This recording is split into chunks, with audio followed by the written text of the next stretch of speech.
शहर की तंग गली की छोर पर बने एक सुंदर से घर में एक बुजुर्ग दंपत्ति रहते थे। उस बुजुर्ग व्यक्ति का नाम विक्रम था। वो स्थानीय स्कूल में हेडमास्टर के रूप में काम करते थे। उनकी पत्नी का नाम माया था। उन दोनों को आर्थिक रूप से कोई परेशानी नहीं थी। उनके दोनों बच्चे अमेरिका में अच्छी तरह से बस चुके थे। विक्रम जी को हमेशा कुछ न कुछ काम करते हुए व्यस्त रहना ही पसंद था। लेकिन पिछले कुछ दिनों से उनके चेहरे पर एक अनजानी सी उदासी दिखाई दे रही थी। उसका कारण यह था रिटायरमेंट का दिन नजदीक आना। स्कूल की घंटी की आवाज, बच्चों की चहल पहल के बीच में जिंदगी बिताने वाले विक्रम को कल से घर खाली बैठने का विचार ही डर पैदा कर रहा था। उस दिन शाम को माया बरामदे में उदास बैठे अपने पति को कॉफी देते हुए बोली, अरे सुनते हो, मैं पिछले एक हफ्ते से देख रही हूँ आप मुंह छोटा करके बैठे रहते हो। ये कॉफी पीजिए। आखिरकार आपकी उदासी किस बात की है या मुझे समझ में नहीं आ रहा है। बच्चे खुशी खुशी है, हमें पैसों की कोई कमी नहीं है, फिर इतनी चिंता क्यों? क्या बताओ माया, अगले महीने मेरे 30 साल की सर्विस खत्म हो जाएगी। रिटायरमेंट के बाद इस घर में कुर्सी पर बैठकर शून्य में देखना मेरे बस की बात नहीं। खाली बैठना मेरे लिए खुद को मारने के बराबर है। स्कूल में रोज 100 लोगों से बात करने की आदत वाला मैं इन 4 दीवारी के बीच में कैसे जीऊंगा? ये क्या बात हुई जी? सब लोग तो ये देखते हैं कि रिटायरमेंट कब आएगा और आराम कब करेंगे, और आप है कैसे उल्टी बात कर रहे हो? कोई किताब पढ़कर भी तो आप समय बिता सकते हो ना। किताबें पढ़ना अलग बात है माया, और समाज में घूमते हुए 4 काम अलग अलग करना वो अलग है। इस उम्र में अगर मैं अपनी बुद्धि और हाथों को खाली रखूंगा तो मुझे न जाने कैसी कैसी बीमारियां घेर लेगी। यह खामोश माहौल मुझे डरा रहा है। आखिरकार विक्रम जी के रिटायरमेंट का दिन आ ही गया। स्कूल में सहकर्मियों ने भव्य विदाई दी और सम्मान के साथ विदा किया। शाम को घर आते ही घर में फिर से वही सन्नाटा छा गया। ठीक उसी समय विक्रम जी का मोबाइल फोन बजा। अमेरिका से उनके बेटे और बहू का फोन था। उनके तुरंत बाद बेटी और दामाद भी लाइन पर आ गए। विक्रम जी ने स्पीकर ऑन करके बात करना शुरू किया। Hello daddy, happy retirement. इतने साल तक आपने बहुत मेहनत की, अब बस कीजिए। कल ही हम आपके टिकट बुक्स कर रहे हैं। आप और मम्मी यहाँ दोनों अमेरिका आ जाइए या हमारे पास रहिए और आराम कर सकते हो।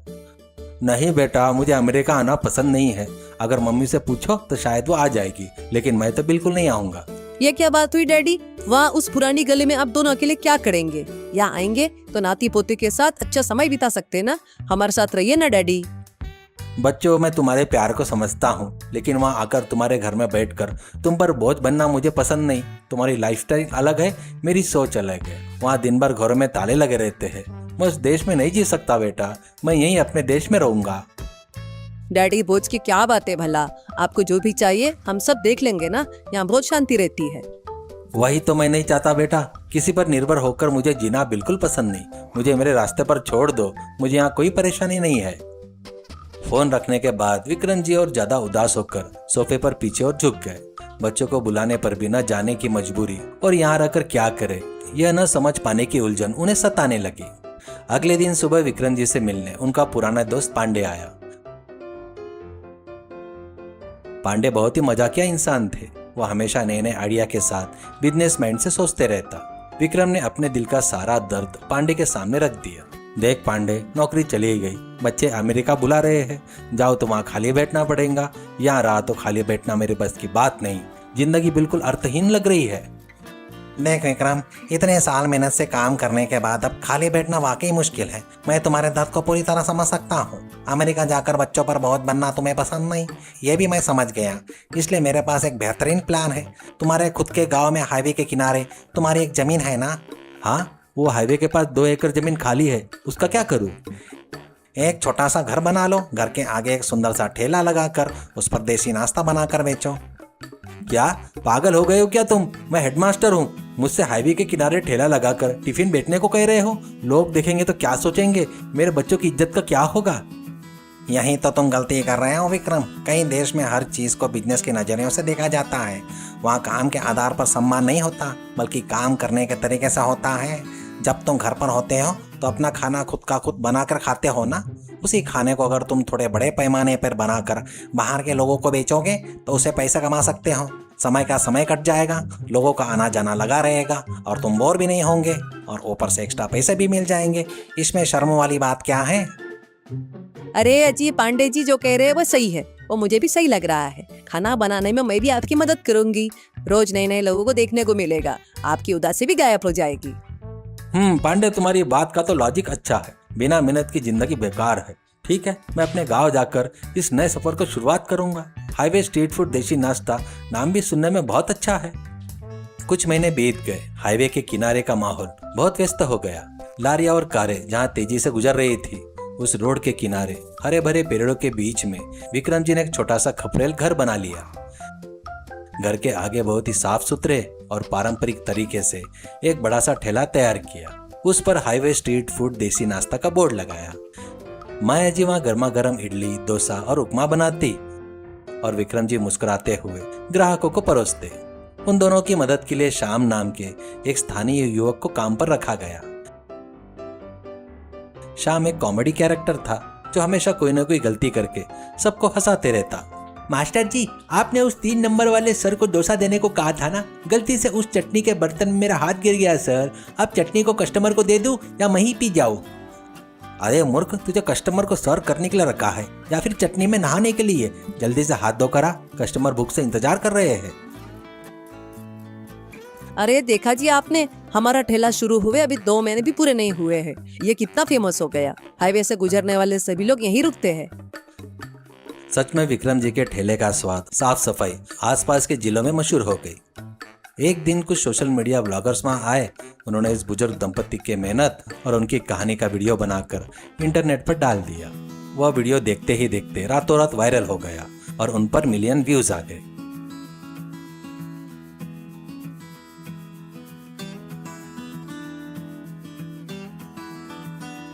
ये देखकर अमेरिका में रहने वाले बेटे बहू हैरान हो गए।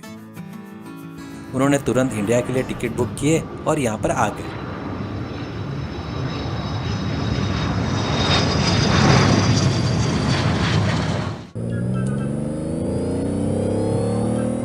हाईवे के ठेले के पास आकर उन्होंने वहां गर्मा गर्म देसी नाश्ता खाया तो वो चौंक गए।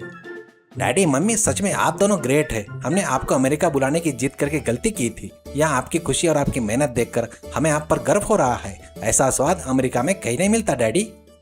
हाँ डैडी, सोशल मीडिया पर आपका वीडियो देखकर हमारे सारे दोस्त हमसे पूछ रहे हैं। आपको देखकर हमें बहुत कुछ सीखना है। आपके इस सेल्फ रिस्पेक्ट को हमारा सलाम। बच्चों की तारीफ सुनकर विक्रम और माया की आंखें खुशी और आंसुओं से भर गई। बच्चे कुछ दिन उनके साथ रहे, उनकी खुशी देखी और फिर वापस अमेरिका चले गए। एक दिन दोपहर को मौसम बहुत गर्म था। ग्राहकों की भीड़ थोड़ी कम थी। विक्रम जी टेबल साफ कर रहे थे। इतने में काली जीप बहुत तेजी से आकर ठेले के आगे रुक गई।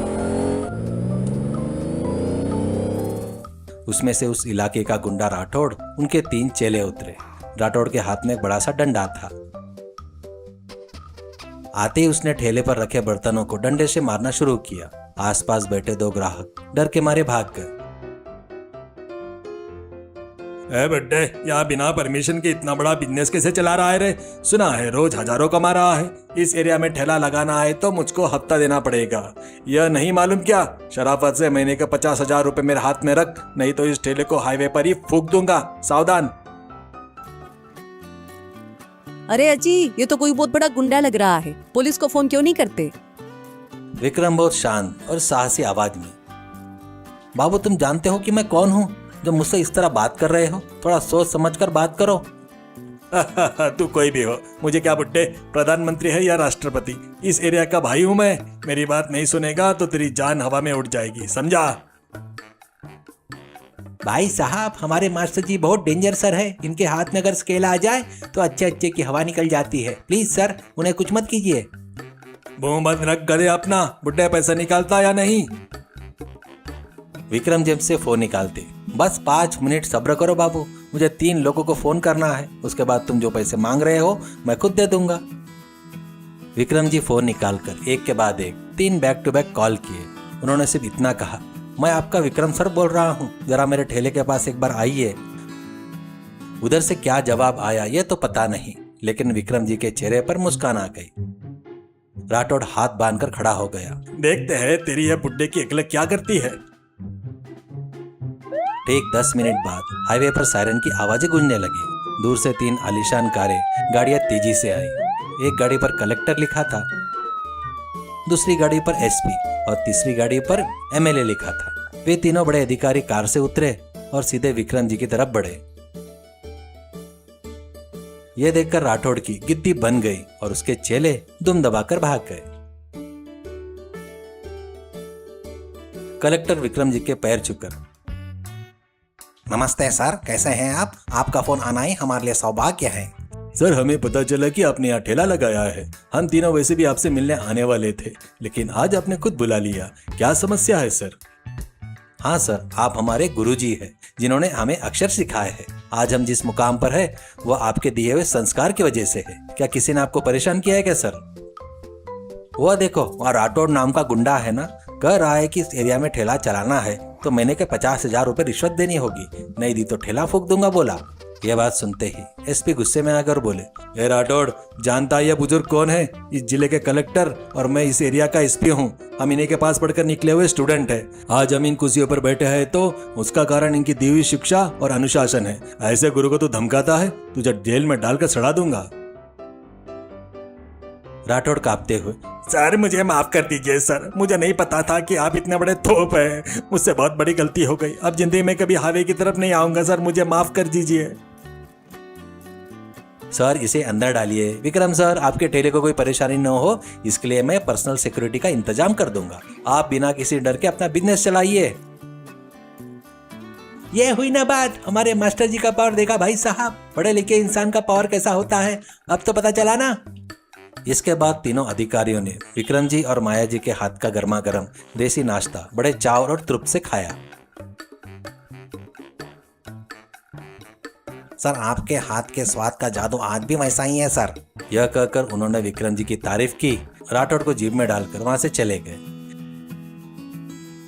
विक्रम जी ने बहुत गर्व और खुशी के साथ अपने बिजनेस को फिर से जारी रखा।